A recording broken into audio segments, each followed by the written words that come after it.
ప్రసన్నుడు.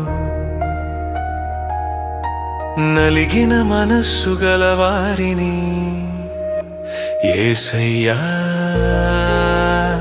రక్షించును. కన్నీటి లోయలో నడిచిన నేనొంటరిగా లేను, వేదనలోనూ యేసయ్య స్వరం వినిపించెను. చీకటి రాత్రులు దీర్ఘమైన ఉదయం తథ్యము, నా బాధను